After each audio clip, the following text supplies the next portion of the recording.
মোটামুটি কত পার্সেন্ট হবে এই গ্রামে? এখানটাই নেই। খুব সহজ ব্যাপার, তাই না? বসে বসে খাবো। ইমানদার কুড়ে হতে পারে, ইমানদার কুড়ে হতে পারে, ইমানদার কখনো অলস হতে পারে না। আমরা অলস কুড়ে, তাই সহজে কি করলে টাকা আসে সেই লাইন খুঁজছি। কথা ঠিক বলছি না ভুল বল? 1 লাখ টাকা জমা দিয়েছে, 8 লাখ টাকা, এই 8,000 টাকা মাসে পাবে। আর যদি সে কোম্পানি একবার ডুব মারে তাহলে তো কেল্লা পথে হয়ে যাবে। হ্যাঁ, কথা বুঝছেন?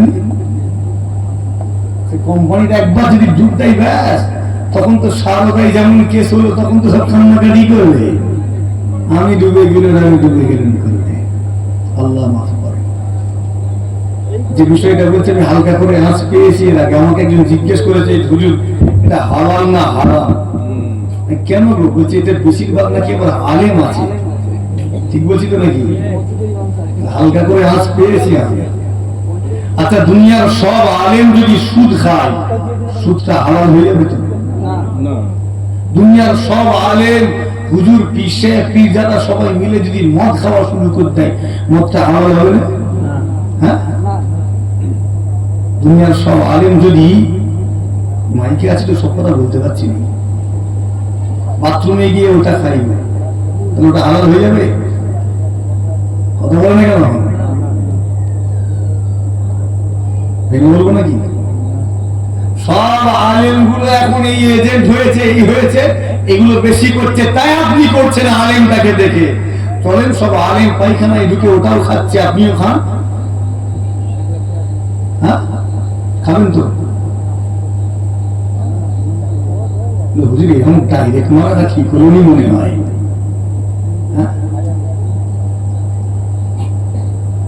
আপনি ব্যবসা করেন না, আল্লাহ ব্যবসায় 80% রহমত দিয়েছেন। অন্য একটি রিওয়ায়াতে আল্লাহ নবী বলছেন ব্যবসায় 90% রহমত দিয়েছেন। একবার জোরে বলুন সুবহানাল্লাহ। কিন্তু সেগুলো ছেড়ে দিয়ে আপনি এগুলোতে কেন যাচ্ছেন? হ্যাঁ, কেউ তার বাপের ঘর থেকে টাকা দেবে? কথা বলে দেবে কি? অত সহজ নয়।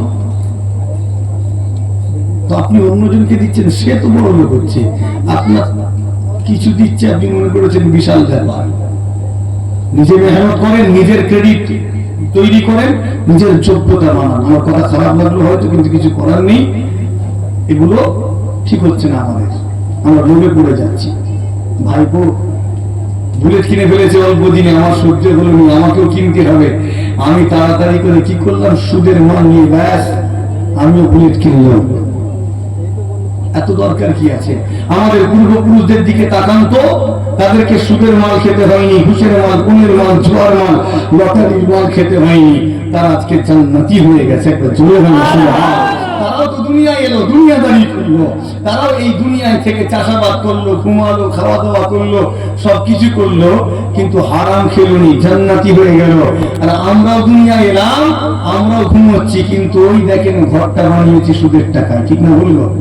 হ্যাঁ, চিটিংবাজির টাকায় বানিয়ে এইসব কীর্তি করেছি।